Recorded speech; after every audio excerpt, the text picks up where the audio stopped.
안녕하세요. 복지박스입니다. 오늘은 2025년 긴급복지 지원 사업 이 안내 자료를 좀 자세히 보려고 하는데요. 갑작스럽게 좀 어려운 상황에 처했을 때 우리가 어떤 도움을 받을 수 있는지 한번 파헤쳐 보겠습니다. 정말 예상치 못한 상황에서 실질적인 정보가 필요하신 바로 여러분을 위한 시간입니다. 네, 맞습니다. 이 자료가 사실 다양한 위기 상황들을 다루고 있고요. 또 그에 따른 지원 기준 같은 것들을 아주 상세하게 담고 있어요. 중요한 건 어떤 상황에서 또 누가 구체적으로 무엇을 지원받을 수 있는지 그 핵심을 딱 파악하는 거겠죠? 그렇죠. 그럼 제일 궁금한 게 어떤 상황일 때 우리가 긴급하다, 도와달라 이렇게 요청할 수 있는 걸까요? 자료에 보니까 뭐 주소득자 사망, 실직 이런 건 알겠는데 또 다른 경우도 많더라고요. 네, 그게 핵심인데요. 갑작스럽고 또 중대한 위기여야 해요. 그래서 이걸로 생계 유지가 아주 곤란해진 경우, 말씀하신 것처럼 주소득자, 그러니까 집안의 주 수입원이 갑자기 돌아가시거나 실직하거나 아니면 사업이 갑자기 어려워져서 문을 닫거나 이런 소득 상실이 가장 대표적이고요. 소득 상실이요. 네. 그리고 또 예상치 못하게 크게 다치거나 아파서 의료비가 너무 많이 나오거나 아니면 당장 일을 못하게 되는 상황. 이것도 포함입니다. 그렇군요. 그럼 소득이나 건강 문제 말고 다른 이유들도 있을까요? 뭐 예를 들면? 그럼요. 되게 다양해요. 예를 들어서 이혼 때문에 갑자기 소득이 확 줄어든 경우도 있고요.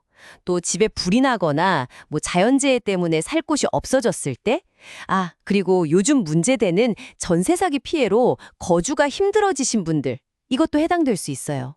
전세 사기도요? 정말 현실적인 문제네요. 네. 그리고 또 가정폭력이나 학대 피해서 급하게 나와야 하는 상황이라든지 교정시설에서 나왔는데 진짜 당장 먹고 살 길이 막막할 때, 심지어는 가족한테 버려지거나 해서 길에서 지내게 되는 그런 노숙 상황까지도 위기 사유로 보고 있습니다. 종류는 정말 다양한데 공통점은 그거죠. 예측 불가능한 심각한 위기. 와, 정말 생각보다 훨씬 다양한 상황을 포함하고 있네요.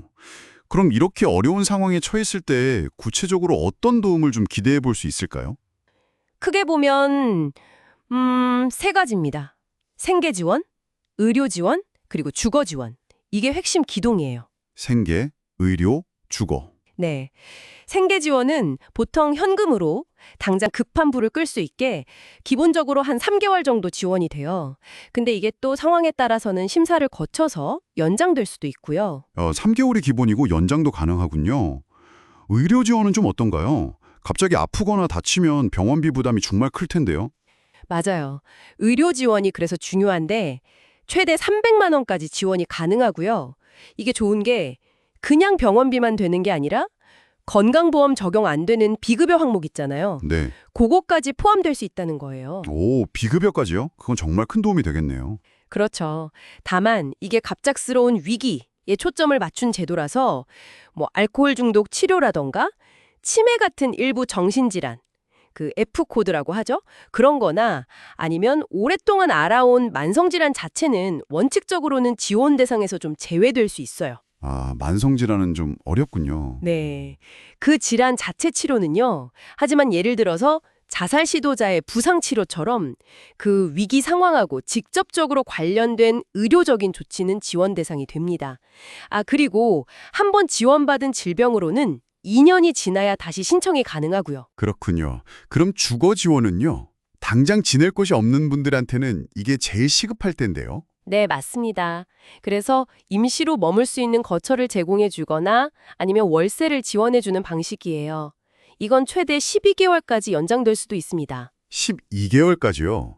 꽤 기네요. 네. 그리고 이런 큰 지원들 외에도 장례 치릴 비용, 그러니까 장제비죠. 또 아기 낳는 비용, 해산비, 겨울철 연료비나 밀린 전기요금 같은 좀 부가적인 지원들도 상황에 맞게 준비가 되어 있습니다. 와, 정말 다양하게 지원이 되네요. 근데 이런 지원을 받으려면 아무래도 소득이나 재산 같은 기준을 만족해야겠죠. 당연하죠. 네, 모든 지원은 결국 신청한 가구의 소득하고 재산을 종합적으로 따져서 결정됩니다. 소득이라고 하면 월급이나 사업소득뿐만 아니라 농사짓거나 임업소득처럼 직접 신고해야 하는 소득도 있고요. 재산은 집이나 땅 같은 부동산, 은행 예금, 자동차 이런 거 다 포함되고요. 아, 그럼 기준이 좀 까다로울 수도 있겠네요. 네, 기준이 있긴 한데 또 고려되는 부분도 있어요. 예를 들어서 3개월 이상 꾸준히 병원비가 많이 나갔다? 이런 의료비 지출은 소득 평가할 때 빼주기도 합니다. 그러니까 단순히 숫자만 보는 게 아니라 실제 가계 부담이 얼마나 큰지를 좀 보려는 거죠. 그렇군요. 실질적인 어려움을 고려한다는 거네요. 아, 그리고 가구원 기준도 좀 헷갈릴 수 있을 것 같아요. 뭐 주소지가 다르면 가족이 아닌 건가요? 아, 그거 좋은 질문인데요. 주민등록상 주소는 달라도 실제 생계를 책임지는 주소득자나 부소득자가 따로 살고 있다. 이러면 같은 가구원으로 봅니다. 아, 떨어져 살아도요? 네, 그리고 학교 때문에 부모님이랑 떨어져 사는 30세 미만 미혼 자녀, 이 경우도 포함될 수 있고요. 기본적으로는 생계 공동체라고 해서 실제로 같이 돈 벌고 같이 생활하는 그 단위를 중심으로 판단한다고 보시면 돼요. 아하, 생계 공동체. 네, 반대로 이미 기초생활보장 생계급여 받고 계신 분이나 군대에 가 있는 분, 교도소에 수감 중인 분들, 이런 분들은 가구원에서 제외될 수 있습니다. 그렇군요. 그럼 지원금은 어떤 방식으로 받게 되나요? 계좌로 들어오는 건가요? 네, 원칙은 신청할 때 제출한 본인 명의의 긴급지원 수급계좌로 받는 거예요. 근데 뭐 정말 피치 못할 사정으로 계좌 사용이 어렵다. 그런 경우에는 현금으로 직접 지급받을 수도 있다고는 되어 있습니다. 사실 이 제도의 세부 기준들이 들어보면 좀 복잡하게 느껴질 수도 있어요. 그렇죠. 하지만 그 근본적인 목적, 그 취지는 아주 명확합니다. 정말 예기치 못한 삶의 위기 앞에서 한 개인이 완전히 무너지지 않도록 우리 사회가 최소한의 안전망을 제공하겠다는 거거든요. 만약 여러분이나 주변에 좀 어려운 상황에 처한 분이 계시다면 오늘 저희가 나눈 이 정보가 좀 어떻게 다가오시나요? 네, 정말 중요한 질문인 것 같습니다. 오늘 저희가 함께 살펴본 이 긴급 복지 지원 내용들이 지금 어려움을 겪고 계신 분들께 실질적인 정보가 되고 또 때로는 작은 희망의 불씨가 될 수 있기를 진심으로 바랍니다. 그럼 오늘은 여기까지 하겠습니다. 다음에 더 유익하고 좋은 소식으로 찾아뵙겠습니다.